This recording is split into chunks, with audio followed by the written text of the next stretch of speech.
"Take off that coat," the Mafia Boss said, and every cruel laugh in the ballroom died at once. Elena Brooks froze beneath the crystal chandeliers of Chicago's most guarded mansion, clutching the oversized black coat across her body as though it were armor. At 29, Elena had learned how to disappear in crowded rooms. She chose dark colors, loose sweaters and dresses 2 sizes too large, anything that could hide the curves strangers treated like an invitation to judge her. Tonight, she was not a guest among the politicians, celebrities, and men whose watches cost more than her yearly salary. She was only a temporary event assistant, hired to manage seating cards and repair last-minute disasters at the Luca Foundation's winter charity gala. She needed the paycheck to cover her mother's medical bills, and she had promised herself she would endure anything for 6 hours. She had not expected Vanessa Vale, the famous designer hosting the fashion auction, to spill champagne across Elena's uniform and blame her in front of 300 guests. That dress was already fighting for its life, Vanessa had said loudly, watching Elena cover the stain with her coat. The laughter came quickly, polished and cruel. Elena's cheeks burned, but she did not cry. She bent down instead and gathered the auction cards Vanessa had knocked from her hands. That was when Alessandro de Luca spoke. He stood 20 feet away at the top of the marble staircase, one hand resting against the silver railing, his expression colder than the snow falling beyond the windows. Alessandro was 37, a billionaire shipping magnate to the public, and the feared head of Chicago's most powerful mafia family to everyone who understood how the city truly worked. Criminals lowered their voices when they said his name. Judges returned his calls. Rivals who threatened his territory often changed their minds before sunrise. He wore a perfectly tailored charcoal suit, but nothing about him looked decorative. His power was in the stillness of his shoulders and the way armed men near the doors watched him for permission to breathe. Since his younger brother's betrayal 3 years earlier, Alessandro trusted contracts more than people and silence more than affection. He attended his own charity gala like a man inspecting enemy ground. Yet his eyes were not on the wealthy donors. They were fixed on Elena. She slowly stood, gripping the scattered cards against her chest. "Mr. De Luca, I can explain," she said, though her voice trembled. Vanessa smiled as if victory were guaranteed. "There is nothing to explain. Your employee caused a scene, Alessandro. I was simply suggesting she dress for her shape." Alessandro descended the staircase one measured step at a time. The musicians stopped playing without being told. When he reached Elena, he did not look at the stain or the cheap shoes she had polished twice before work. He noticed the tiny cut on her palm from a broken champagne glass. He noticed how she positioned herself between Vanessa and a frightened teenage server who had actually dropped the tray. Most of all, he noticed that Elena had accepted humiliation to protect someone younger than herself. "Was it your mistake?" he asked quietly.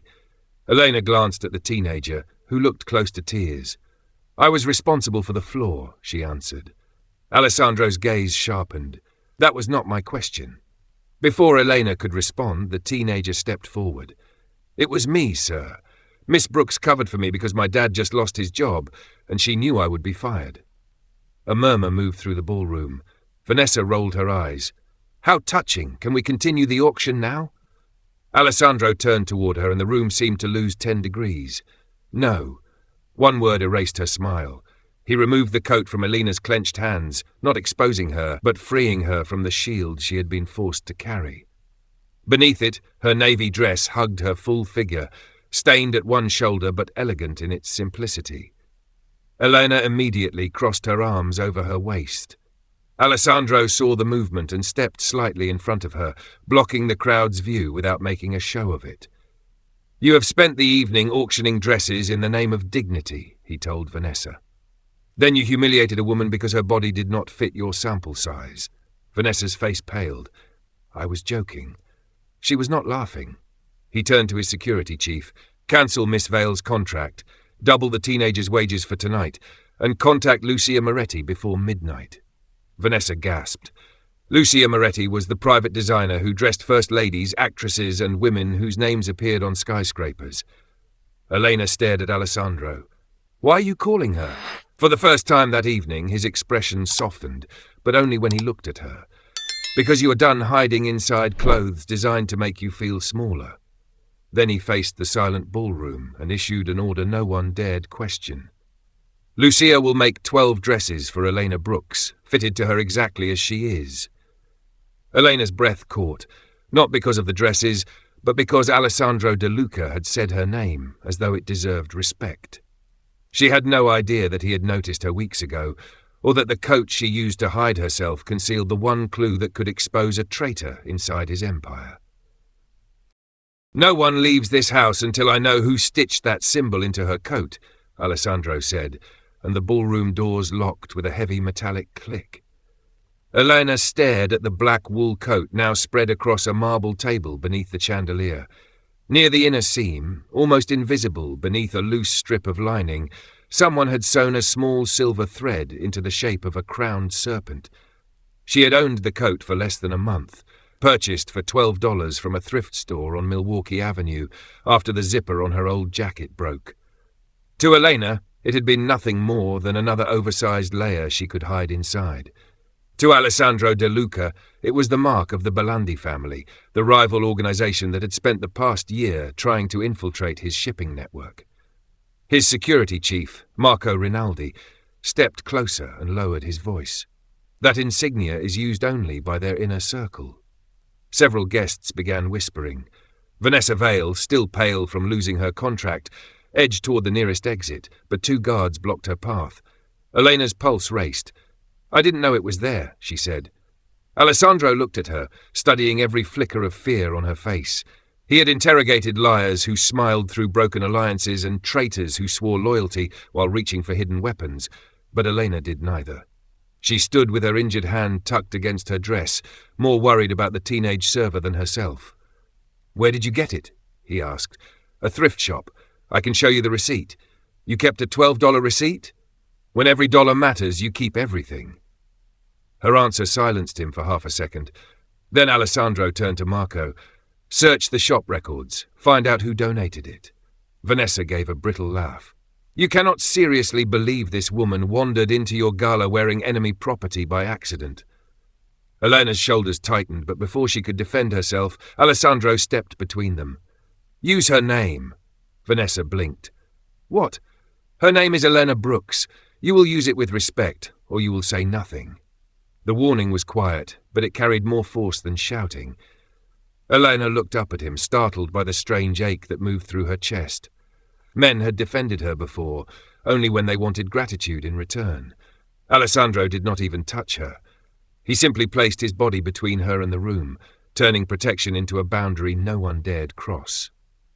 Marco returned from a brief call and handed Alessandro a tablet.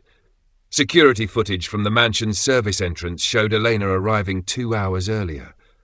As she crossed the loading area, a masked man brushed against her, gripped the back of her coat for 1 second, and walked away. The camera caught a flash of silver scissors in his hand.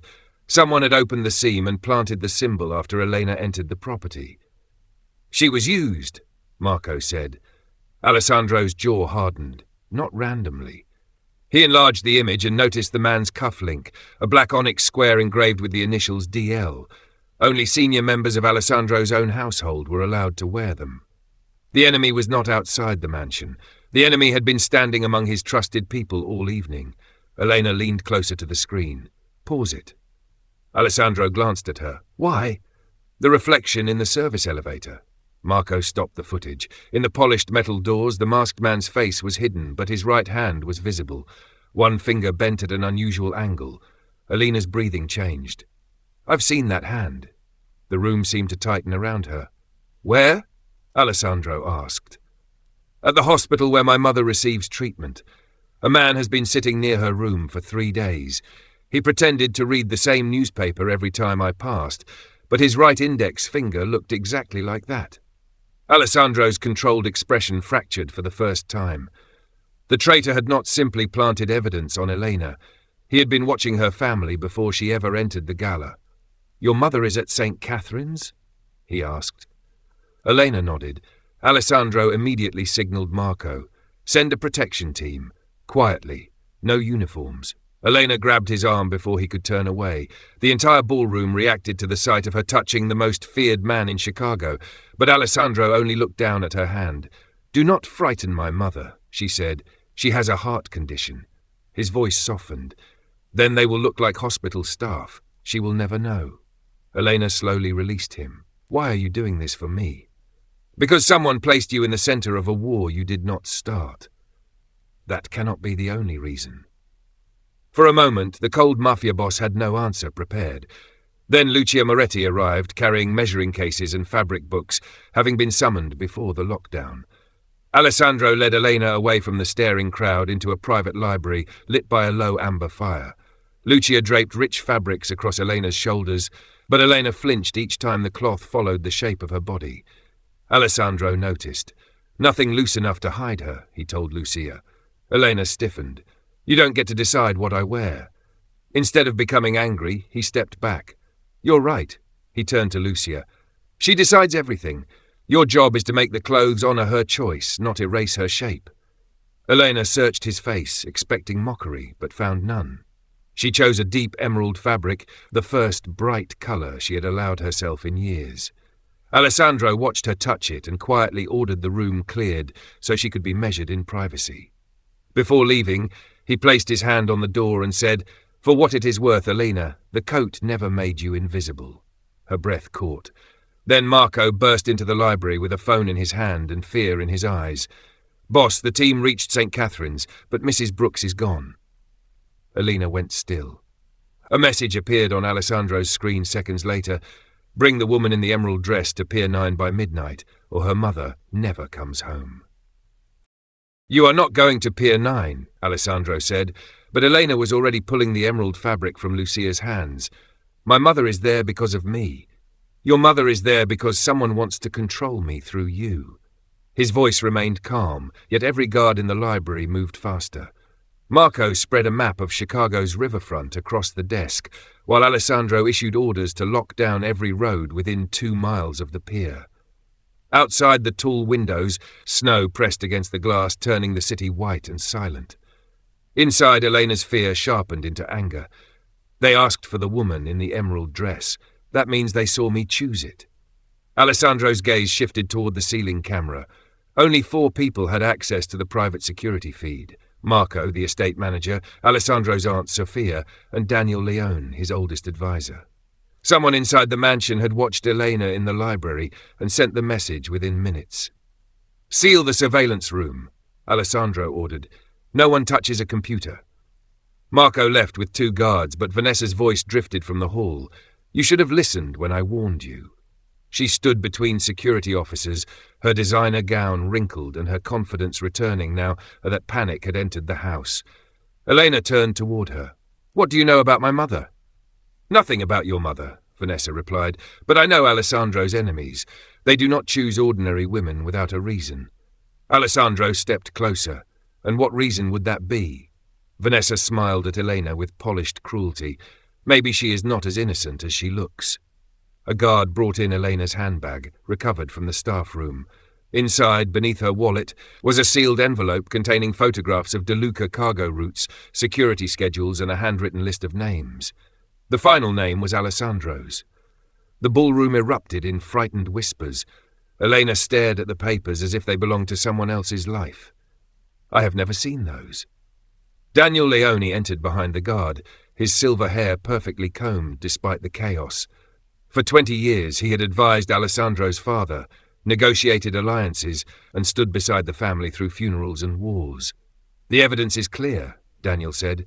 "She entered wearing a Belandi symbol and carried our private routes. Now they demand her at the pier. She may be their messenger." Alessandro did not look at Daniel. He watched Elena. Her hands shook, but she refused to lower her eyes. "Search me," she said. "Search my apartment. Search every place I have ever worked. But do not waste time while my mother is missing." Daniel's mouth tightened. "A clever performance." Elena faced him. "A frightened daughter is not performing for you." Something almost like approval moved through Alessandro's eyes. He picked up the photographs and held one near the fire. These were printed on estate paper. Daniel went still for barely a second, but Elena noticed. She also noticed a faint blue stain on his left cuff, the same ink used on the De Luca Foundation seating cards. "He was in the staff room," she said. Everyone turned toward her.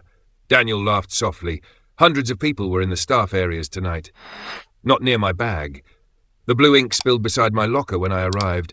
I cleaned the table, but it stained the edge. Your cuff has the same color." Daniel pulled his sleeve beneath his jacket. "Coincidence?" Alessandro's expression became unreadable. "Then you will not object to being searched." Daniel's guards hesitated. That hesitation was enough. He struck the nearest man, seized Vanessa by the arm, and pressed a small blade against her side. Guests screamed as he dragged her toward the corridor. "Open the doors," Daniel ordered. Alessandro did not move. "You planted the coat." "I arranged an introduction," Daniel replied. "The Bellandis needed a face no one would suspect, and your sentimental weakness did the rest." Elena's stomach twisted. "You watched my mother. Your mother saw me once at St. Catherine's with a Bellandi courier. She remembered my hand after I broke my finger years ago. I could not risk her speaking." The truth struck harder than fear. Daniel was the man reflected in the elevator. The trusted advisor had been selling De Luca roots while framing Elena as his accomplice. Alessandro's voice lowered. "Where is Mrs. Brooks?" Daniel smiled. "Alive, for now. Pier 9 was never an exchange. It is a trap designed to kill you and blame her." Vanessa suddenly drove her heel into Daniel's foot and twisted free. A guard tackled him before he reached the door.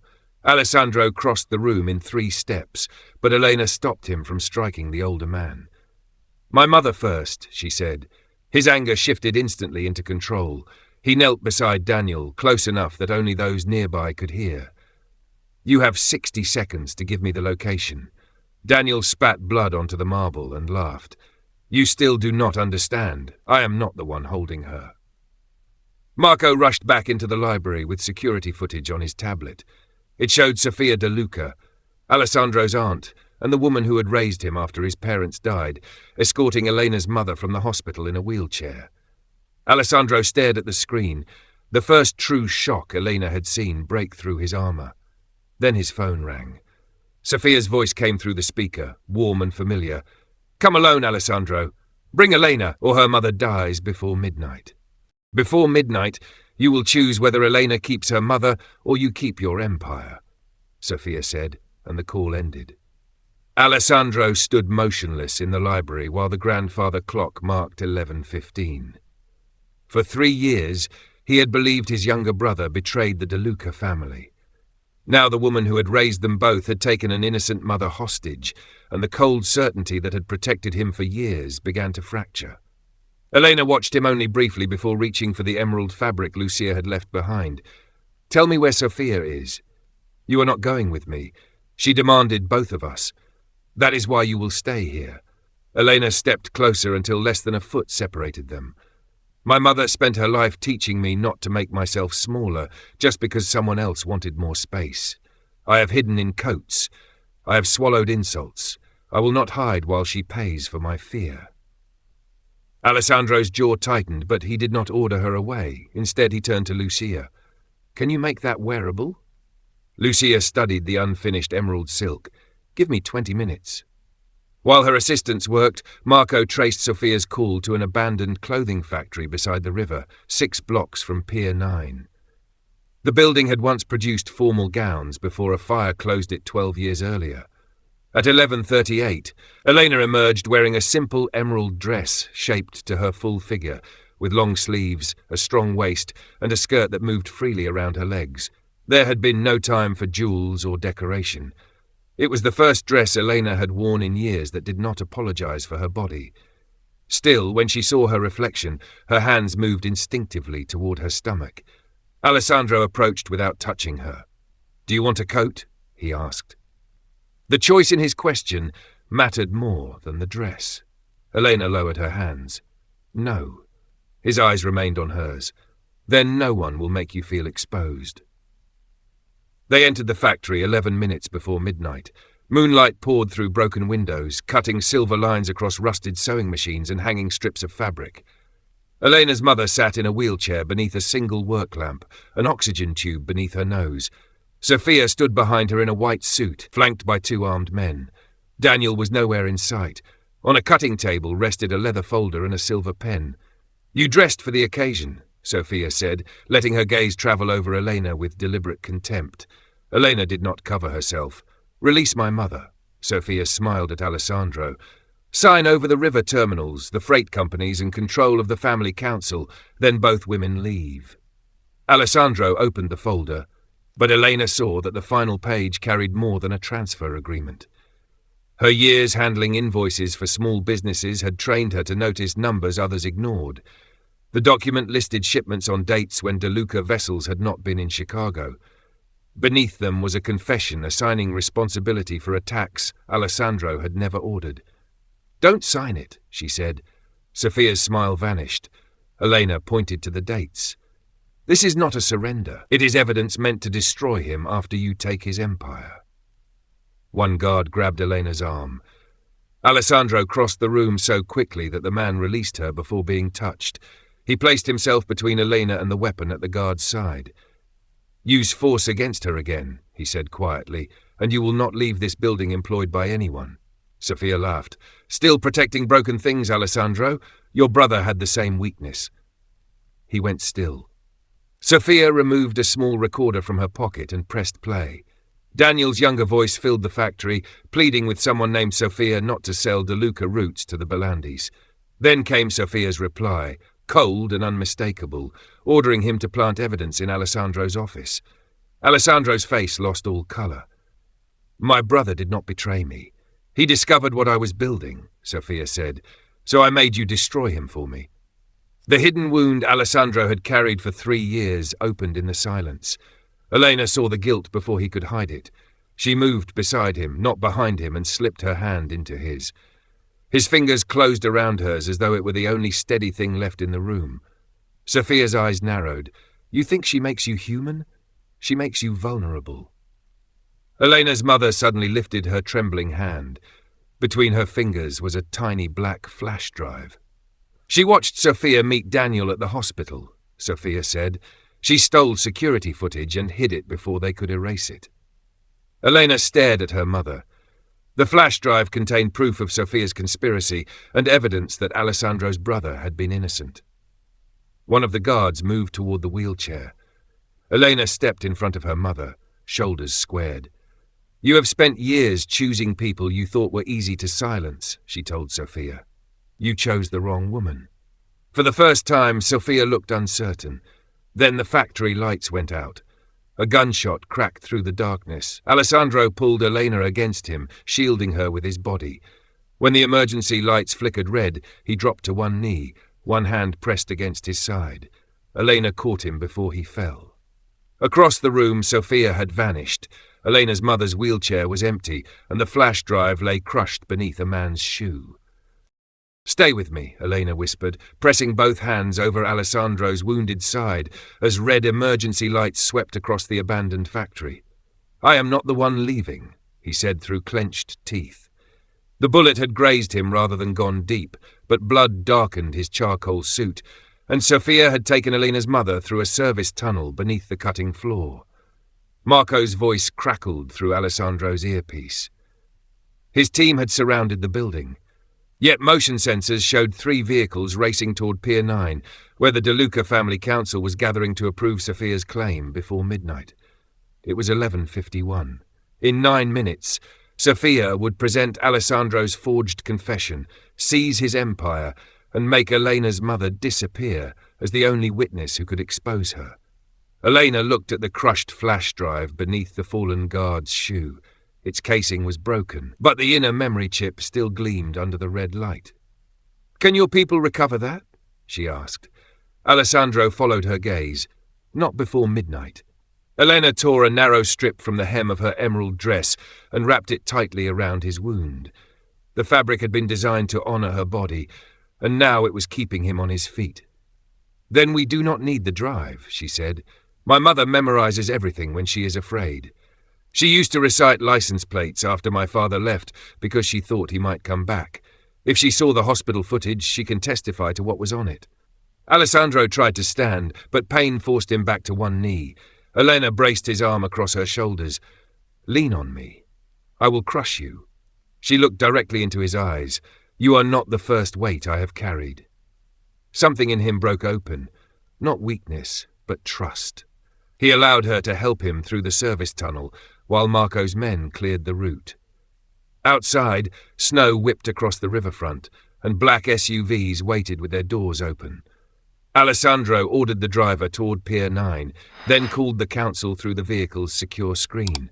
12 faces appeared, men and women who controlled unions, ports, construction contracts, and old family loyalties. Sophia stood at the head of their chamber with Elena's mother seated beside her, pale but conscious.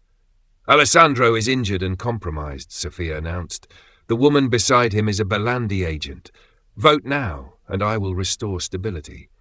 Alessandro looked at the council, then at Elena. For generations, the De Luca family had protected its power by hiding every weakness. Tonight, secrecy would protect Sophia. "Broadcast everything," he ordered Marco, "to every council member, every captain, and every employee in the organization." Marco hesitated. "Boss, that means revealing the internal betrayal. Then let them see what loyalty has cost us." The screens across Pier 9 came alive as Alessandro entered the council chamber with Elena beside him. Blood marked his suit, and her emerald dress was torn at the hem, but neither lowered their eyes. Sophia smiled when she saw his condition. "You came to surrender." Alessandro placed his weapon on the table and pushed it away. "No, I came to choose." He faced the council. 3 years ago, I condemned my brother because Sophia gave me evidence of his betrayal. Tonight, I learned the evidence was false. My brother died carrying my hatred for a crime he tried to stop. Shock rippled through the chamber. Admitting such failure could cost Alessandro every vote, every alliance, and the fear that kept enemies away. Yet his voice did not shake. "I will not protect my throne with another innocent person's silence." Sophia gripped Elena's mother's wheelchair. "Sign the transfer or she pays for your confession." Elena moved forward before Alessandro could stop her. "Let my mother go and take me." "Elena, no," Alessandro said. She glanced back at him. "You trusted me to stand beside you. Do not ask me to become small now." Sophia accepted the exchange, pulling Elena behind her while releasing the wheelchair toward Marco. But Elena had noticed the control device hidden in Sophia's palm. A red light blinked in time with charges placed beneath the pier supports. Sophia never intended to win a vote. She intended to destroy the entire council and blame Alessandro. Elena seized Sophia's wrist and held the device above the table. "She wired the pier!" Marco shouted for evacuation, but Sophia twisted free and reached for the final switch. Alessandro crossed the room despite his injury and placed himself between Elena and Sophia. "The Empire is yours," he said. "Let her walk away." The council fell silent. Sophia laughed. "You would trade everything for a woman you met tonight?" Alessandro looked at Elena, at the courage in her face and the torn emerald fabric tied around his wound. "No," he said. "I would trade everything for the first person who saw the man beneath the power and refused to fear either one." Elena's eyes filled, but she did not look away. Sophia pressed the switch. Nothing happened. Elena opened her hand and revealed the battery she had slipped from the device during their struggle. Then Daniel appeared on the upper walkway, aiming a gun toward Elena's mother. "The vote is not over," he shouted. A second detonator glowed in his other hand, and the timer showed 30 seconds. 30 seconds! Marco shouted as Daniel raised the detonator above the upper walkway. Alessandro moved first, shoving Elena behind a steel support column, while 2 council guards pulled her mother's wheelchair toward the exit. "You promised I would control the ports," Daniel yelled at Sophia. "Instead, you left me to take the blame." Sophia stepped away from him, her confidence finally cracking. "Put the device down. You were going to bury me with everyone else." 24 seconds remained. Elena saw Daniel's injured right index finger hovering above the trigger, the same hand she had recognized in the security footage. Above him, an old fire suppression pipe ran across the ceiling. Its emergency valve hung from a rusted chain less than 6 feet from the railing. "Alessandro," she whispered, pointing upward. He understood immediately. Despite the blood soaking the emerald strip around his waist, he drew the weapon Marco had returned to him and fired once. The bullet struck the valve, releasing a violent blast of water that slammed into Daniel's face. He lost his balance and the detonator flew from his hand. Elena ran before anyone could stop her. The device hit the lower platform and skidded toward the open edge of the pier. She dropped to her knees, caught it with both hands, and stared at the glowing timer. 11 seconds. "Throw it into the river," Marco shouted. Elena saw 2 buttons, one red and one black, but Daniel had attached a pressure switch beneath the casing. If she released her grip incorrectly, the explosives could detonate. Alessandro reached her and knelt despite his wound. "Tell me what you need." His voice was low, steady, and meant only for her. "The battery compartment is under my left thumb," she said. "I cannot move it without lifting the pressure plate." He placed one hand over hers. Then we moved together. 6 seconds. Elena shifted the plate while Alessandro pulled the battery free. The timer froze at 2. For one breathless moment, no one in the chamber moved. Then Marco announced that the signal had died, and the council erupted in relieved voices. Daniel attempted to escape along the walkway, but Sophia grabbed his jacket, trying to save herself by stopping him. Both were surrounded before they reached the stairs. Elena stood slowly, trembling from the force of what had almost happened. Alessandro removed his suit jacket and placed it around her shoulders, not because she needed to hide, but because she was cold. "Are you hurt?" he asked. She shook her head and looked toward her mother. Mrs. Brooks held out her arms, and Elena hurried to her, kneeling beside the wheelchair. "I knew you would come," her mother whispered. "You always come when people need you." Alessandro watched them from several feet away, allowing Elena the space to choose what happened next. The family council gathered behind him. Its oldest member cleared her throat. "Sophia's documents are false, but your confession was real. You condemned your brother without learning the truth." Alessandro faced them. "I did. I cannot undo that failure. I can only stop building my future on the same blindness." He placed the DeLuca ring on the table. "If the council believes I am unfit to lead, choose someone else. But Elena Brooks and her mother leave under my protection, whether I keep this empire or lose it." Elena rose and walked to his side.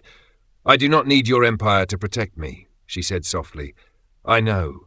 He looked at her with none of the control he showed the rest of the world. "That is why I trust you beside it." Marco connected the recovered memory chip to the chamber's main screen. Though damaged, it still contained enough hospital footage to show Sophia meeting Bellandi couriers, Daniel exchanging cargo schedules, and Alessandro's younger brother trying to expose them. The council voted unanimously to remove Sophia's authority, turn Daniel and his evidence over to federal investigators, and confirm Alessandro as head of the family under new oversight. He accepted without celebration. His first order was to establish a fund in his brother's name for families harmed by the conspiracy. His second was to ensure Mrs. Brooks received the best cardiac care in Chicago without owing the DeLucas $1. 3 weeks later, warm afternoon light filled Lucia Moretti's private studio. Elena stood before a mirror in the finished emerald dress, now restored with a flowing skirt and delicate gold stitching along the sleeves. 11 other dresses waited nearby in colours she once believed were meant for other women. Alessandro entered without guards, his wound healing beneath a simple black shirt. Elena touched the fabric at her waist. "I used to think hiding made people kinder." He stopped behind her but did not touch her until she reached for his hand. "It only made cruel people search for another target." "And what do you see?" she asked. Alessandro met her eyes in the mirror. "The woman who saved my life, exposed my enemies, protected her mother, and reminded me that power without trust is only another prison." Elena smiled, and for once she did not pull the dress away from her body. At the Foundation's next gala, she entered beside him beneath the same crystal chandeliers where she had once been mocked. The room fell silent again, but this time Alessandro did not speak for her. Elena addressed the guests herself and announced a new program providing custom professional clothing and career support for women who had been judged by their size, income, or background. When the applause began, Alessandro took her hand in front of everyone. He had not ordered dresses because Elena needed to change. He had ordered them because the world had spent too long asking her to disappear, and he wanted her to see what he had recognized from the beginning. She had never been too much, and she had never been difficult to love. Their story began with humiliation, but it ended with dignity, truth, and two wounded people choosing a safer future together. Would you have trusted Alessandro after discovering the darkness surrounding his family, or would you have walked away? Share your answer in the comments, and subscribe to the channel for more emotional Mafia Boss stories where courage is seen, loyalty is tested, and love chooses the person everyone else underestimated.